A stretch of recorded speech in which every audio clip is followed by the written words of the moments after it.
Welcome everyone back to the Signals from Mars live stream after a few weeks off here. I'm your host, Victor, and we have joining us Johan in Sweden. And hello, everybody. Oh, sorry. Hello, Johan. And we have Ed Ferguson joining us from the bourbon capital of the world, Kentucky. Good evening. Good evening, folks. And early, well, what would you consider it? Early afternoon for you? Afternoon? Late afternoon, early evening. Okay. Late evening for us. Time to start eating dinner. Yeah. But we got to put that aside and talk music first. Talk some music, talk some metal, talk some hard rock, talk some, in your case, some extreme metal, which is, I always make sure to post the extreme stuff on Patreon because I know that Ed appreciates it. Johan also does. There's certain things that I post on there that's on the extreme side that you like as well. Absolutely. Yeah. So first off, I wanted to get you guys live reaction.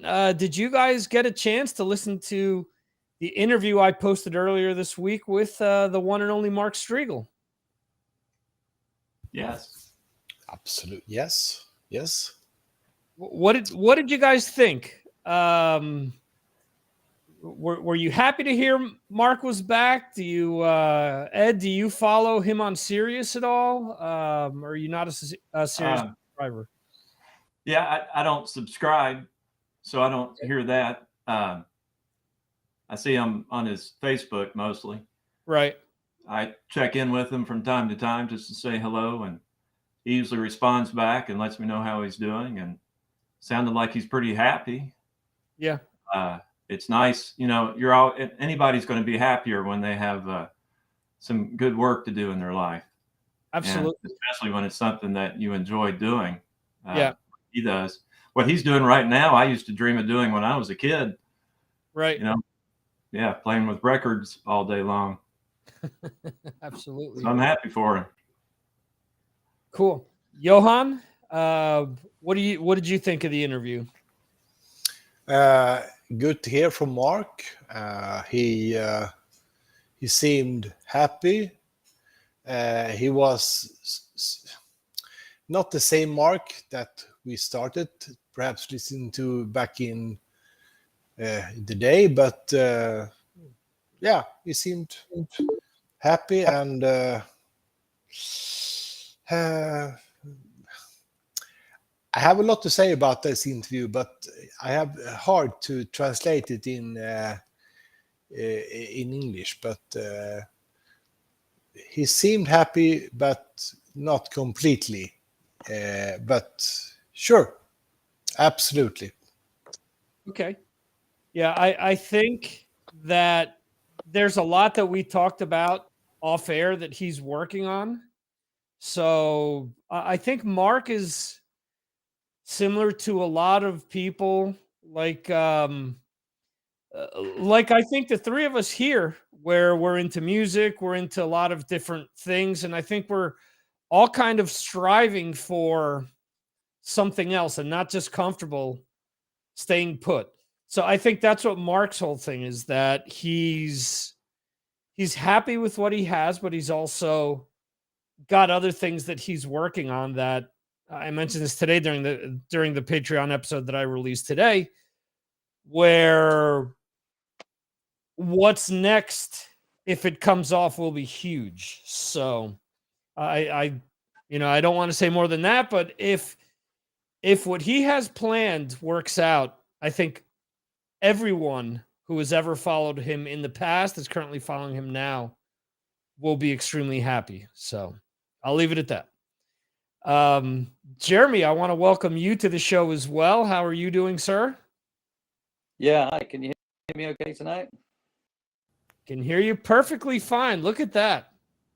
Cool. That's good. Awesome. Jeremy, did you get a chance to listen to the interview with Mark? What did you think? Yeah. I thought it was a good. Enjoyed hearing Mark again. I I thought that, you know, it's interesting to hear what he's up to in about Talking Metal. Hope Talking Metal does come back, because obviously you mentioned that, you know, if he was to interested in it, then, you know, he might bring it back at some point in the future, and that might be quite good. To him over in the UK, you know, doing what he's doing now, because interesting stuff that he's doing there with all, you know, on the music side. I thought he sounded happier, but then I've heard, you know, other people saying that they thought he was a little bit less interested in talking to you. But I think he obviously had a bit of a sort of sort out, and you know, but it was good. It's good to hear from him. You know, I thought it was a good interview from you. Cool. Yeah. In fairness too, it took us a little bit to connect, because we tried to do it via Restream like we're doing right now, and it just wouldn't work. His phone, there was too much delay. It kept cutting out. Like every out of 10 words, maybe 3 would come through. We tried with his laptop, and then I finally said, look, I'm just going to call you up. We'll do this over the phone, old fashioned style here. And, you know, ultimately, as much as I would have loved to get the video to share that up on Patreon, the audio, I think, was where it's ultimately at, as far as that's concerned. So yeah, I'm happy with the how it all worked out. But cool. Glad you guys had a moment to listen to that. For those that are joining us, for those that haven't been on Patreon checking out some of the things that I've been working on, the format of the show will be changing a little, because usually we'd go over new releases and stuff like that. I do want to touch upon some of the things that came out today, because I do think that today was a massive day for new releases. But I've moved all that to Patreon, so the list of the new releases is there now. And as part of my Patreon exclusive podcast, I give reviews of various albums that come out. I try to do 4 each week and give like a brief rundown. So for today, I did discuss the new Cult album, Lamb of God, Bush, Wednesday 13, Ginger Wildheart and the Sinners, Lost Society, and the new Queensryche. So I did a fairly quick rundown of all of these. And the Queensryche is the one that really sticks out to me the most. The 3 songs that they released, I thought the first one was pretty good. The second song, Forest, which is the ballad, which is like, sounds like them trying to do Pink Floyd to me, just kind of didn't speak to me. The third song had all these keyboards, and it was okay. I think I've kind of warmed up to that one. I've had the promo copy for the last few weeks. So I've been listening to this album quite a bit, actually. And I'm happy that it's out today. I think that the album is their best since Empire. I do think that every album with Todd LaTorre, they've kicked it up a notch and they've gotten better. And I do think that this one is a home run from top to bottom. Outside of that song, Forest, I think I like every other song on the album. So if you've ever been a Queensryche fan and don't have a hang up of certain members being there or not being there, I definitely think it's something to check out. So, anyone has anyone checked out any of these albums that I mentioned? Ed, I know you were talking up the Lamb of God songs as I was posting them on Patreon. I don't know if you've had a chance to listen to that album today at all. Not today. I've been listening to it for a few weeks, you know, the tracks that they've been releasing. And I think it's the best work I've heard them do. I've not been a huge fan of theirs. When I listen to their early records, I think the production kind of turns me off a bit, even though I can tell they're a talented band. But over the years, as they've been able to probably make more money and produce better sounding records, and of course their songwriting's gotten better over time.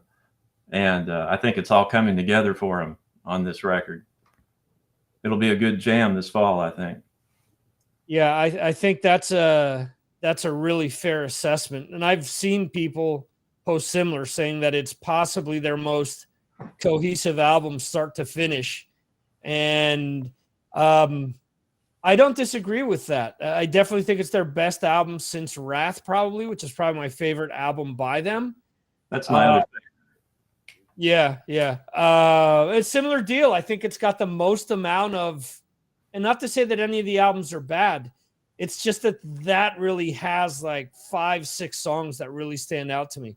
I do think that Art Cruz brings a lot to the table here by kind of touching on the legacy of the band without being Chris Adler behind the drums, because Chris Adler's a very busy drummer who fills every single note with something. I think Art, in a lot of places, is kind of playing in the groove, in the pocket, where he's letting like the guitars come through more, and without filling every single note coming through. I think that's helping propel the songs. And that's not to say that, Chris Adler's a bad drummer or anything like that. I just think that Art Cruz is bringing something different to the table while still playing within the band's wheelhouse. So I enjoy it. I think that I have to listen to it a few more times, but I do think that on the first listening to those singles, as you mentioned, I do think that it's quite possibly the strongest album top to bottom that the band has released. So I'm happy with it. Johan or Jeremy, have you guys listened to any of the new albums that have come out today? Johan, have you checked anything out? No, I'm sorry to say. No, I haven't. So back to Jeremy. So sorry. That's fine. That's fine. Jeremy?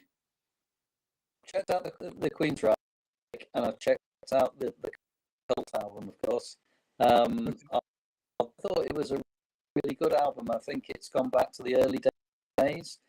The first couple of albums they ever did. So they got that sort of very gothic sound, to the album. I thought some of the tracks it was an album. The more, I want to hear it again. I want to turn it up. I probably want to buy it on vinyl and play it properly. I think there's only about 8 tracks on it as well. So again, it was and they're fairly short. The 6 or 7 minutes, but I think most of them are around the sort of 3-4 minute mark. So it's a action type of album. But I thought it was really stripped back and interesting in the guitar world. It was more that sort of that stuff that you hear on an early Cult album. Yeah, I was impressed with it, really. Sounds like a band that's matured and really just wanted to go back and what they used to do. Yeah, interesting. 8 songs, 35 minutes. So I think that makes perfect sense. When we look back at, and I know Anthony Mackie's going to get a kick out of this, when we look back at Def Leppard's Diamond Star Halos, almost 80 minutes long, that dud. I think back at those early Van Halen albums where I could fit an entire album on side 1 of a cassette. If I was copying the album off of a friend, I would have 2 Van Halen albums on a cassette, 1 on each side. And sometimes that's all you need. At the end of the day, if an album has 5 to 6 good to great songs on it, it's a good album for me. So 8 songs, 35 minutes. That's all you need, in my opinion. Because again, a lot of these bands are going to go out and they're not going to play these songs. So what's the point? A Motley Crue, a Kiss nowadays, if you're only playing one new song, just record one song. That's it. Don't go out and do, like Def Leppard did, 74 minutes. And then you're playing what, 3 songs out of that? Well, just record those 3 songs. It just doesn't make a whole heck of a lot of sense to me. So, yeah. Are there any other albums that are coming out that you guys are excited about? Next week we have new albums from Skid Row, Alter Bridge, Orianthe. There's Ogan. I think I always pronounced that incorrectly. Comes out later this month, as does the Iron Allies album, which is Herman Frank and David Reese, who were in Accept at various different points in time.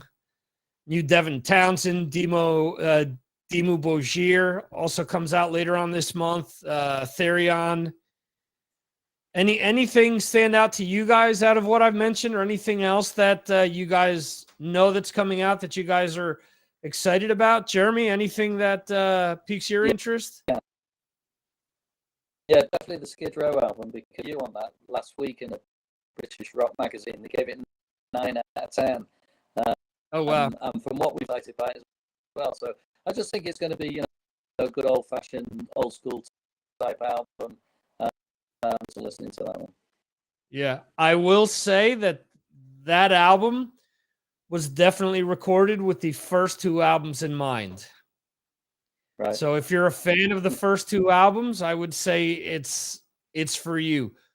But the one big caveat with that is I would say that you're missing that one big, huge, like, anthem. The album is good, top to bottom, yeah.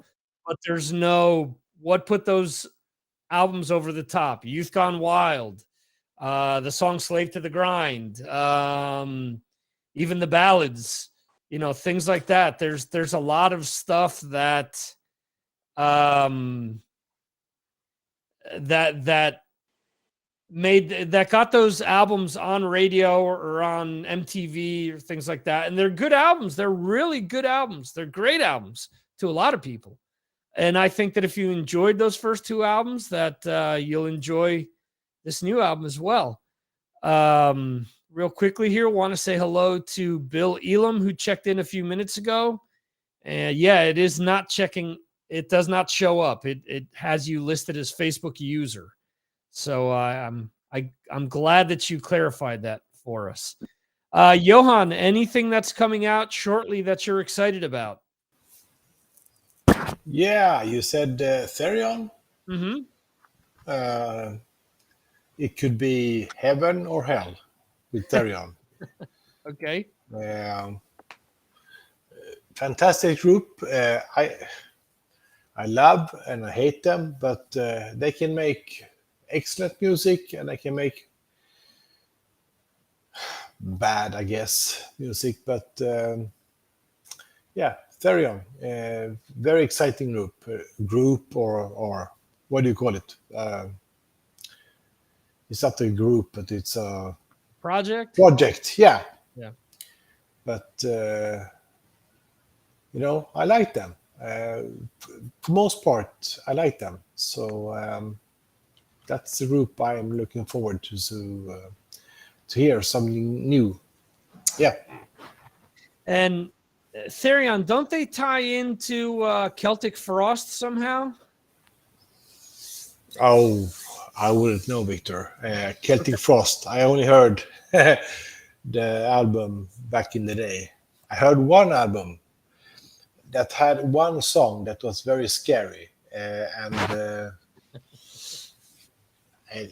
yeah, I never listened to Celtic Frost. Okay. Have you had? You did? I've never really jumped into the band, but Ed may be someone who's checked out Celtic Frost. I would imagine is what Cold Lake, the one album that everyone hates by them. Yeah, their first 2 or 3 are good, and then they really kind of went off the rails after that. So I've never listened to much of anything they've done after maybe that second or third record. I can't quite remember it. I'd have to go back and look at that discography to remember. Yeah. I think the fourth album, everyone complains that all of a sudden they tried becoming Motley Crue out of the blue. Yeah. With the look On and the the third record, they had that one kind of hit about Mexican radio. Okay. And that record was way different, but it was still kind of okay. And then after that, I think they lost a lot of people. Even that Mexican radio is that's a cover. That's an old That's right, song. Yeah. But those first two albums they put out before that should be in every thrash metal fan collection. There you go. Ed, anything that excites you that's coming out? Looking at your list, of course, I'll be listening to The Lamb of God more. I'm excited to hear the Goatwhore. Okay. I've been a huge fan of a record they put out in 2014 called Constricting Rage of the Merciless. It's like a perfect blend of metal and hardcore. It's got a lot of energy all throughout the record. And that has gotten me to check out some of their other records, and I can tell they've kind of changed their sound here and there. So I'll be interested to see, how this record compares to that one that I like so much. You mentioned Lost Society today in your podcast. Yeah. That's not a band whose style I would like a lot, but I've been really impressed with that album, especially the way it was produced. Yeah. When I listen to it in my car, I've got a cabinet in the back in the trunk with some 12-inch speakers, and I EQ that album just right. And man, whoever, some of these new records that are coming out, even if I'm not a big fan of that style of metal, just listening to the way they're producing this stuff, it's like being in your own upgraded theater, having that surround sound. I've been hearing about the Atmos productions, that some of the producers can, they can get some of the old tapes from these bands and do that Atmos production. And there's a lot of exciting things on the horizon as far as how they're producing these records. They're going to take them to a whole new level of fun, I think. Yeah. I know that they're releasing Creatures of the Night next month, and it's going to have Atmos remix of the album. Oh, that's going to be great. Yeah. So that should be cool. Anything else that I listed off that's coming out in the next few weeks that excites you? I can't quite remember. You've listed a few videos that I've enjoyed, and when I hear something I like that you posted, I put it in my iTunes library and listen to it throughout the week. Right. I'm still listening to the Megadeth pretty compulsively. Okay.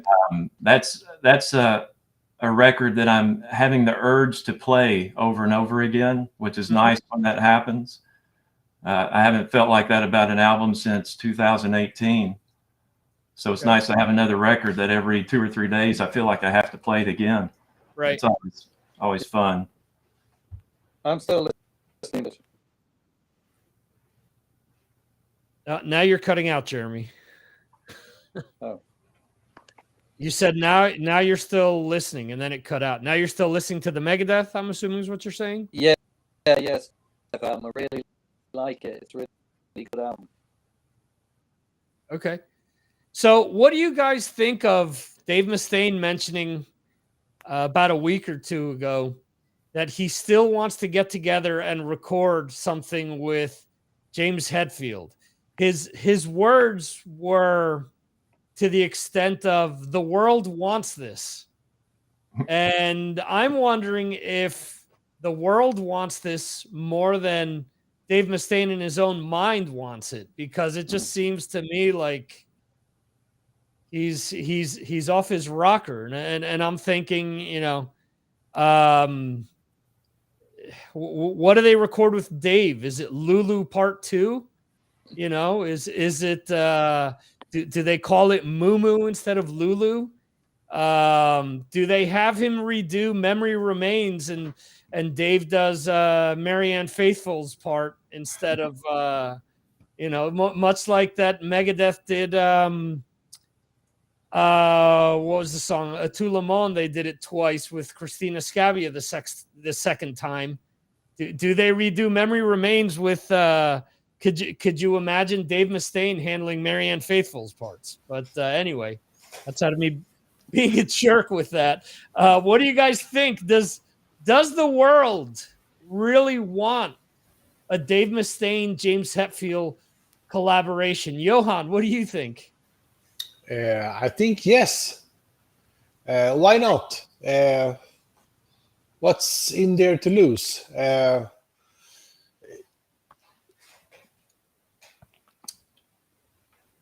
James Hetfield needs help to write songs. And why not by Dave Mustaine? I think why not? It's a great idea.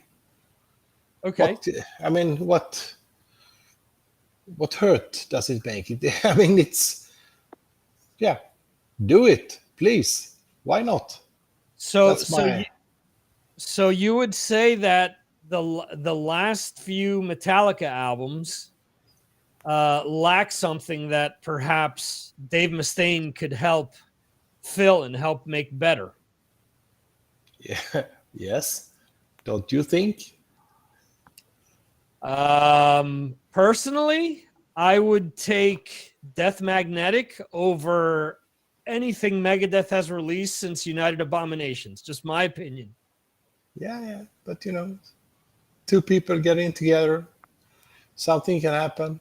I don't know. But there, perhaps Megadeth and Metallica are two bands that are, lacking of ideas. But why not? Why not? Okay. It could be good. It could be bad, but try. Why not? It's fun. Jeremy? That's my... Go ahead, Johan. Sorry, I cut you off. Okay. Jeremy, what do you think? Do you agree with Johan? Do they need one another to help revitalize or bring each other back to the forefront? I almost thought Johan's a sensible voice, but I don't at all. I just no reason for it. That neither.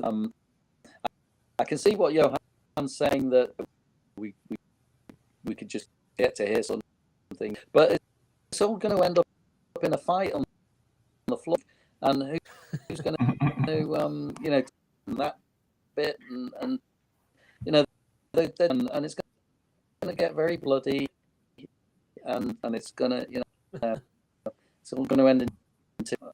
I think they should just back off from it. Don't really need it. I mean, the new Megadeth album, I think the latest Metallica, it's not been the best that they've ever. I just don't. I'm not yearning to hear something new together. But like Johan came out, obviously I'll be interested to hear it. I don't think it's ever going to happen. Okay. Yeah, Jeremy, you keep cutting in and out there. I don't know what happened at the beginning. Your connection was brilliant, and then I'll come back. Again. Okay. Ed, what do you think? Do they need one another? Does the world need these two to pair up? And where would Lars fit into all this? Because let's not forget that outside of 2 songs, Lars has been involved, has had his fingerprints on every single Metallica song. I wonder that part too. They don't need each other, but if they could get along, I sure as heck would love to hear it if they make the right song. I mean, like a thrash metal song. If they give me, 90s era Metallica or Megadeth, then I'll be ticked off about it. give me something that shows the world how badass you guys really are. But I'd like to know who's going to back them up band-wise. Dave Mustaine has to do the solo. I'm sorry, Kirk and his wah-wah pedal cannot be anywhere near that. And then, I can't say that I'd rather hear Lars over Dirk on drums either. Well, I could handle Robert on bass though. Right. I want to hear it if they'll just keep their tempers in check. They both have those type A dog personalities with hot tempers and but as you get older you can kind of, well, not everyone, some people get worse as they get older, but some people learn from their hot-headed mistakes as they're earlier and they can get along a little better in latter years. Hopefully they can. Yeah.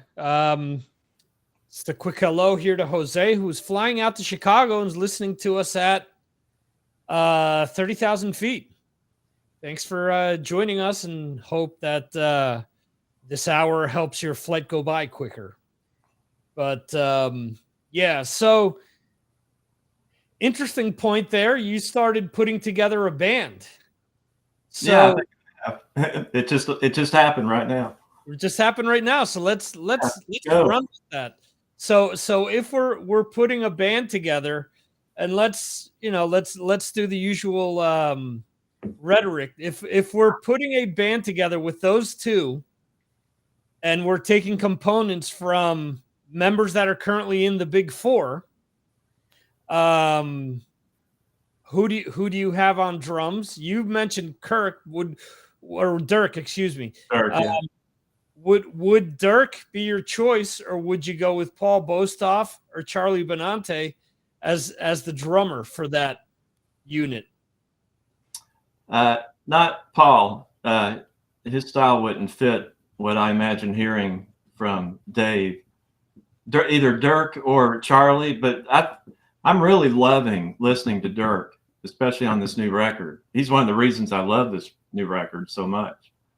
Okay. And man, he's my favorite since Gar was in the band, as far as a drummer that fits with Dave's style. Right. That's who I'd want to hear. And that's an interesting point, because he's someone who's played a lot of different styles, also produced a bunch of different bands and worked behind the boards as well. So I'm sure that he was well studied before making the transition over. So that makes sense. Johan, who would you have on drums for Dave Mustaine and James Hetfield? Would you have Dirk? Would you have Charlie? Would you have Lars? Or would you have Paul Bostoff? Oh, that's a hard question to answer right off. Can I think of that for a moment, and Yes. Jeremy can answer?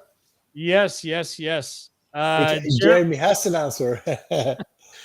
Jeremy, let's see how your sound is, and let's see what your pick would be. Can you actually hear me, first of all? Perfect. Okay, let's hope it's less. Well, I probably wouldn't want Lars on unless, you sound to it. I'm not a massive drumming fan anyway. The drum is in the background, and I'm not like you, Victor. And I know drumming is very, very, very. So I'm sorry. Jeremy plunging the knife through my heart here. Go ahead, keep going. No, I apologize, but for the same. Okay, Johan. So it seems as far as Jeremy's concerned, he could put a laptop back there, because it doesn't matter who would be back there. Okay. Let's hope the crew doesn't lose the laptops. But anyway, not quite a machine, an actual drummer, but yeah. Okay. The Sisters of Mercy drummer, Dr. whatever. No, but I thought of a drummer that I like to watch, at least. Could be the drummer from. He used to be in Axel Rudipell, but he's an American. What's his name? Bald guy with a mohawk. Mike Tirano. Tirano. Yeah, but we're going with big four drummers. You have to choose between those. Between Charlie, between Paul Bostock. Charlie, absolutely, Okay. Charlie. Yeah, Okay. absolutely. Yeah. See, I thought I was easy with three choices, and then you're pulling an audible on us and pulling guys that out of other bands. It's fun to pull out. Yeah. Sorry. Now, if you had said Dave Lombardo instead of Paul, then I might have chosen him. Which is why I wanted to make it hard on you. Yeah, I see what you did there. Yeah. So, Ed, going back to you, what big four bassist would you pick? Would you pick Robert? Would you pick Frank Bello? Would you pick James Lomenzo? Or who am I missing? Or Tom Araya? Would we need a three person vocal attack here? You know, that's something. I think I want Tom on vocals on this one, and let's put. I like Robert on bass, but Frank would be good too. I'd have to think about that. It would depend on the song they write, whose style would kind of fit with that more. But either one, I'm sure, can handle it very well. They both have a good thundering bass style that would work well with anything they would write. That's interesting that for as much shit as Jason Newsted got when he joined Metallica, Rob hasn't felt I don't think he's gotten anywhere near as pressured on or dumped on from fans of music in general. Because he's not taking over for Cliff, because I think regardless, Steve Harris could have taken over and he would have been dumped on, by people. But I think Rob has that pedigree coming from Suicidal Tendencies and a lot of people just seeing how well he plays the parts that I think people haven't had issues with it as a result. Now, had they have stuck with Bob Rock, that would have been a different story. Yeah. Talk about fish out of water. Robert's got the fundamentals from his roots. Yeah. Yeah. Yeah, that's totally true because we've seen him. It's on tape, per se. Stuff he's done in Suicidal, stuff he did in Infectious Grooves. He can play a lot of different styles, much like what helped Cliff Burton become as great a bass player as he did, is that he wasn't into just hard rock and metal. He was into a lot of different things, which helped expand his playing so that it blew so many people away because of that, because he was able to bring something else to the table that, that a lot of his contemporaries weren't doing. And that's why I think he was able to leave a lot of these people in awe around him, because he wasn't just, the only thing I'm going to listen to is Maiden, Priest, and Diamond Head. He was listening to Parliament Funkadelic. He was listening to, Bootsy Collins and, George Clinton and other huge 70s bass players to help form, his style. So that what you're saying to me makes sense. Jeremy, for you, what bass player do you go with? You go with Frank Bello, you go with Tom Araya, or do you go, James Lomenzo or Robert Trujillo for this supergroup? So we can't pick Brad Dahl. No, we can't pick Brad Dahl. Oh, what a shame. Because he would have been my top man. Definitely Robert, because I've seen him live quite a few times. And I always quite enjoy stage as well as his playing ability. I just think he'd knit into that kind of band. I'm sure some of the others would. just my favorite to watch. So that's Okay. Johan, out of those four guys, we're not looking at Pino Palladino or anyone like that outside of the big four band. So which one of those four would you pick? As a bass player, Bass player, yeah, for that band. So in your Frankie Bello. opinion, Frank Bello. Okay. Yeah. All right. There you go. So a bunch of interesting mixes. This for me would be very hard as well, because the Robert and Frank thing, I think either one, there's no wrong decision. Maybe Frank, because he's bringing more vocals along to the whole thing, and it would be an interesting mix there. Charlie would obviously be my drummer. So yeah, cool. See? So we started how did we get here? But interesting conversation nonetheless. I'm surprised that after those big four shows that they didn't do anything like that. That they didn't, even if it was just for like an EP, like a one-off song where all of them were, contributing somehow and doing a song with, members of all the bands, and maybe having, multiple songs so that they could have everyone in every band appears on one of the songs. 4 tracks, different bass player on each, different lead guitarist on each, different rhythm vocalist on another, different drummer.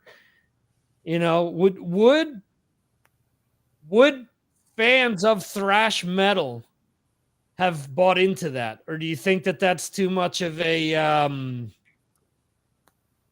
I don't know, just the word that I'm looking for escapes me, but it like a fad? I don't know. Would people just think, this is just a throwaway thing? I don't really care about it. Ed, do you think people would care about something like that? That's a good question. They might for a brief moment, but it probably wouldn't be lasting. Yeah. Right. It'd just be something you kind of remember back on from time to time. Right. They remember that time when they did this or that. But yeah, I don't know. Yeah, but you're right. You don't really see that much of that kind of thing, at least among that generation of bands. I think you see it a lot more now. Is you got a gluttony of bands out there, and they're all trying to market themselves. And so Right. you do see a lot more song titles that say featuring so-and-so Mhm. on the track, from another band. But not so much in the bands that we've grown up listening to. Yeah, and that's funny because I think the first band, at least metal-wise, that I remember doing that was Sepultura, who way back when had like Jello Biafra on the Arise album. They did Biotech is Godzilla, which is an old Dead Kennedy song.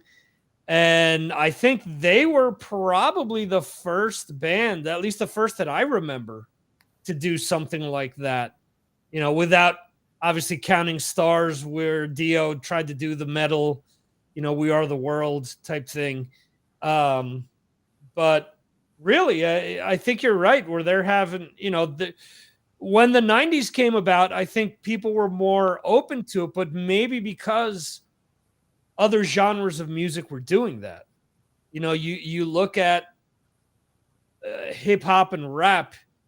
I mean, I think since the 80s they were doing that, where they would have like another like guest artist come on and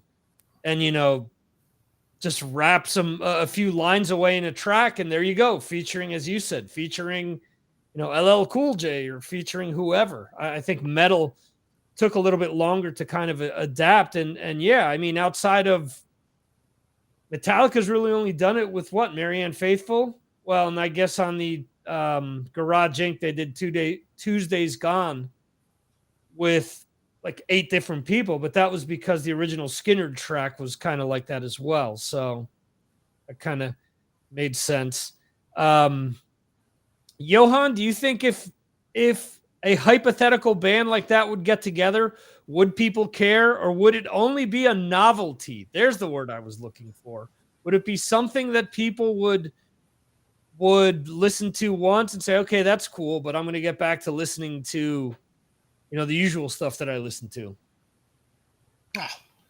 It would be a cool headliner for the summer festivals in Europe, but nothing else, except if they had great songs that they made, but that would not probably be the case. But so, yeah, for one summer, absolutely. Okay. Jeremy? Yeah, pretty much agree. I think it depends on the songs. I mean, it depends on if they did old songs, if they did covers. The three different types of thing there, and put together just to do covers and older stuff. I'd like it as a brand new operation, brand new outfit. Then that would be more interesting. Okay. And the last thing that I wanted to bring up tonight, I saw Mark make a post on Facebook about how Vivian Campbell has been kind of, I guess Wendy Dio is downplaying his importance in the original Dio band.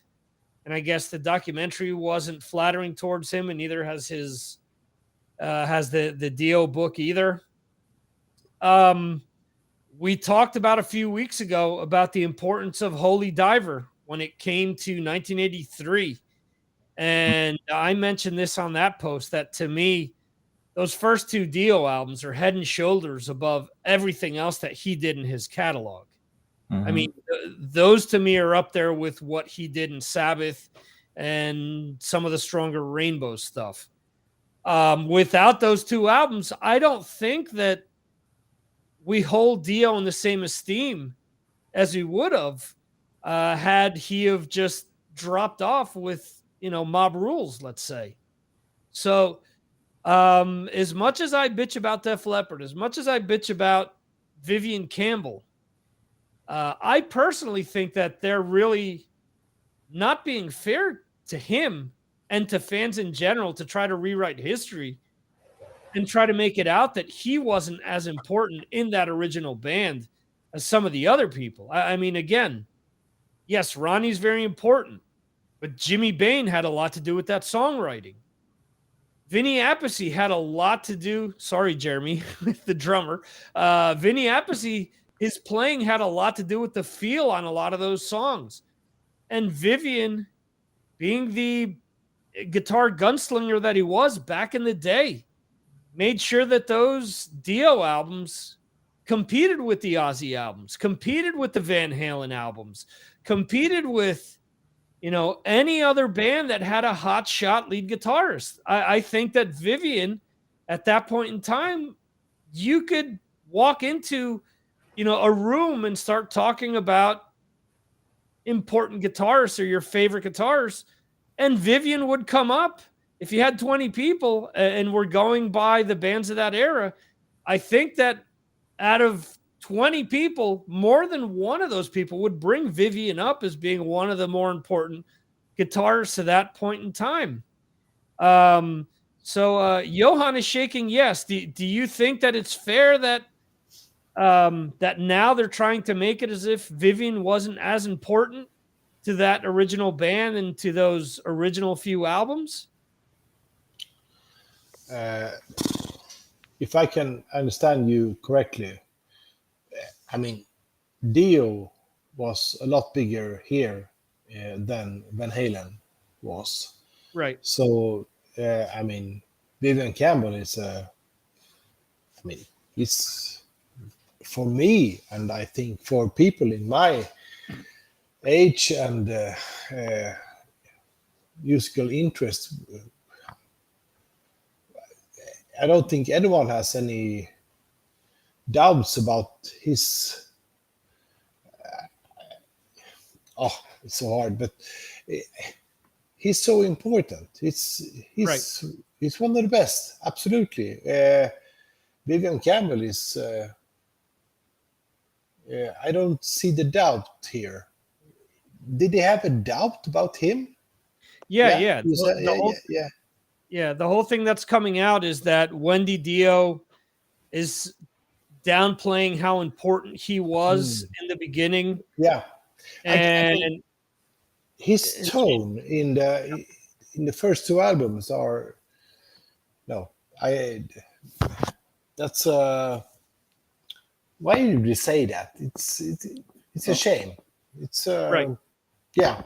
No, it's terrible to say that. He's for me, he's one of the biggest guitar heroes in the 80s. Absolutely. Fantastic. Yeah. Jeremy, what do you think? The problem with all this is that there's a backstory to it, isn't there? The two of them fell out over money, I think it was, wasn't it? Over getting paid or whatever. This dispute has come into the fore, and it's not really a dispute about him or his contribution. It's a dispute over who was paid what and why they fell out. So that's the story. Really, there's no argument. I mean, Johan's put it succinctly. You know, he's great, two fantastic albums, great riffs. I saw Dio at the time. I saw those songs being played live at the time, and I've also seen Last in Line playing them as well. Fantastic today as they did then. So that's always a measure, isn't it, of how good live. Absolutely fantastic. And there's a lot of kilos. And some of the best songs that Dio as a band, let's not forget that the Dio name is on those albums, but it's not Dio the person. You've mentioned by mentioning all the rest of the band members. Yeah, Ed, for you, someone who's a guitarist yourself as well, much like Jeremy. I'm assuming that as a young guitarist, you've wanted to emulate some of those songs and want to learn whether it's riffs, whether it's solos. I'm assuming that Vivian was a big part of you wanting to, learn or even maybe continue or pick up the guitar. Oh yeah. He didn't have the status of an Eddie Van Halen or Randy Rhoads, but you would never hear a guitar player or even a classic metalhead, friend of mine growing up, not think that he was one of the best and hold him in very high regard. And, his personality from the way he plays is all over those records. Mm-hmm. And, she's being a Sharon Osbourne here. I haven't heard her doing it or seen the documentary, but if it's true that she's downplaying that, which I've heard about her doing that in the past, it's not right. He's great. I still love listening to his playing. I've been trying to learn how to play the Last in Line song lately. And just so impressed with his creativity, like when you get into trying to learn his guitar solo. Right. And that Last in Line band that Jeremy said he went to see, they're actually coming here to where I live in November. So me and a friend are hoping to go check that out. Mm-hmm.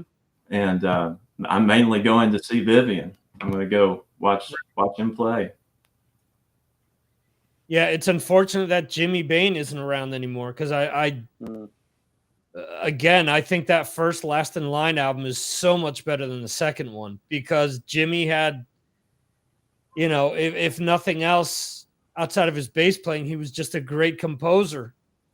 He helped write so many great songs for Rainbow, for Dio, and for others along the way. And some of the lyrics he wrote as well, because again, yes, Ronnie was the main lyricist, but Jimmy helped write some of those lyrics as well.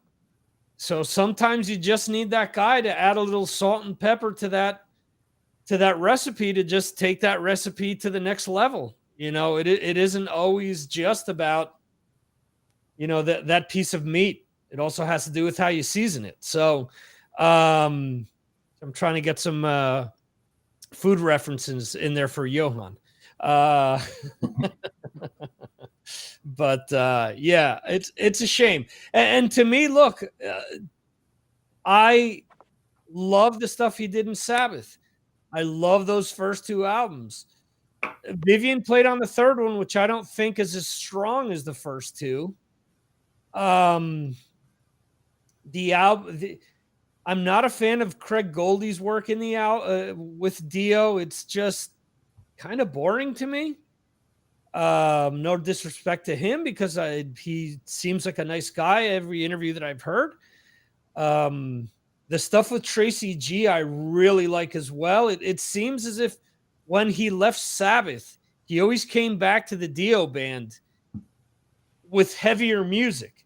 So those first two albums after he did Dehumanizer, which are Strange Highways and Angry Machines, I think were very heavy with Tracy G. I know at the time people didn't like Tracy's playing because he did a lot of things that were maybe atypical for your usual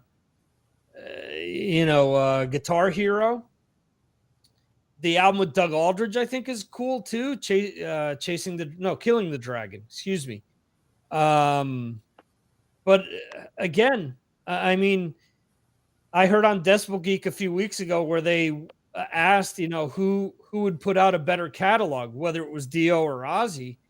And for my personal opinion, I would have to say Ozzy's material has been stronger for a longer period of time than the Dio stuff was. I think those first two, again, Holy Diver and Last in Line, compare with anything that Ozzy put out. But then after that, I'm not sure that anything is as strong as Bark at the Moon or Ultimate Sin or No More Tears or even No Rest for the Wicked. I'm not sure that I would compare any of the other Dio stuff as strong as it was to some of that Ozzy stuff. So, and a lot of that again has to do with Vivian. So Dio should have tried to get Jakey Lee when Sharon got rid of him. He would have been a good follow-up to Vivian. Yeah, there were rumors, I remember, that that they had looked into something like that. Did they really? I've never heard that. Yeah, I may be mixing it up, or maybe it was Ozzy trying to get Vivian, or it was one or the other. I don't remember. But a lot of that comes down to, again, no, I don't want to diminish Rowan Robertson as a player, but it's not that he, as a 17-year-old, he wasn't at the same caliber that Vivian was. Vivian at 19 or 20, however old he was when he hooked up with Dio, was already playing with Sweet Savage for a bunch of years. Mm-hmm. So he was already, honing his guitar skills. Whereas Rowan was, he was probably Vivian at, 16 or 17 years old, exactly what he was when he played on that album. So there's a lot, again, there's a lot to say about the nucleus that they had and how they wrote those songs, as opposed to just plugging in pieces that ultimately, may or may not work. To Sharon and Ozzy's credit, as much as I may like or dislike an album, I think that they've always gone out and found the best musicians that they could at any given point in time. So whether you like the music or not, if you look at Black Rain, if you look at Scream, if you look at maybe the last two albums, Sure, they're not going to compare to Blizzard or to Diary of a Madman or some of the other albums that I mentioned.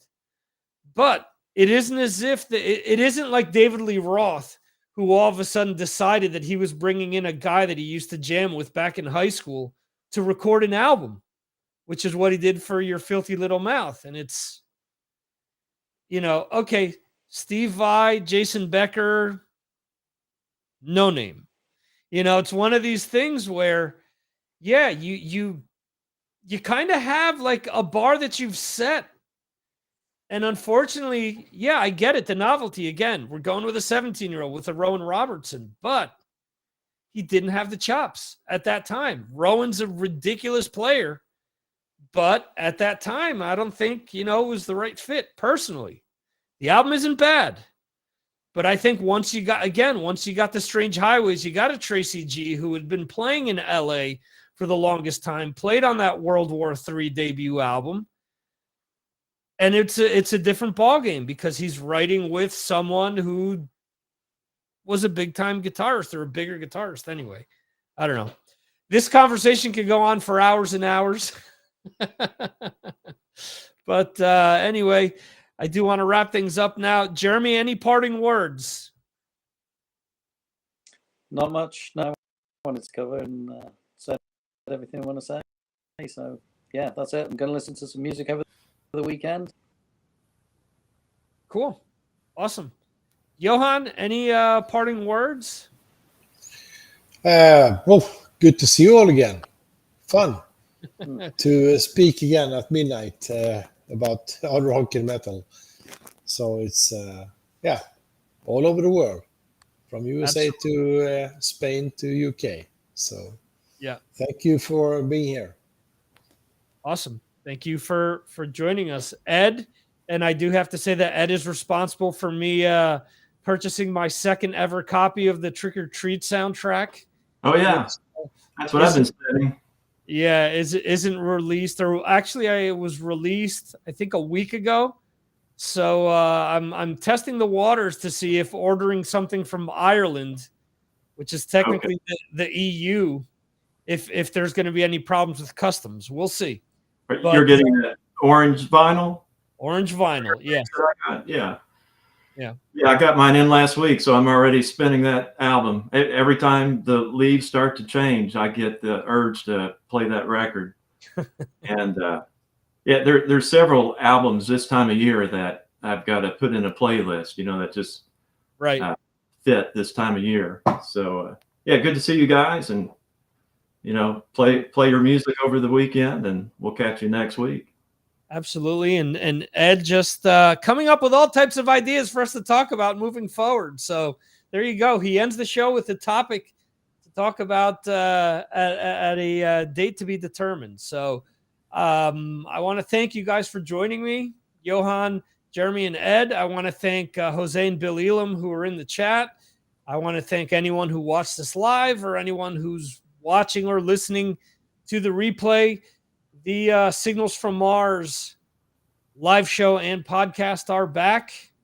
I've got some interviews lined up, and I hope that you guys will be happy with how the show will be evolving. And if not, I've always got an open ear to listen to any of your comments. So anyway, thanks, guys, once again, and we shall see you next time right here on the Signals from Mars live stream.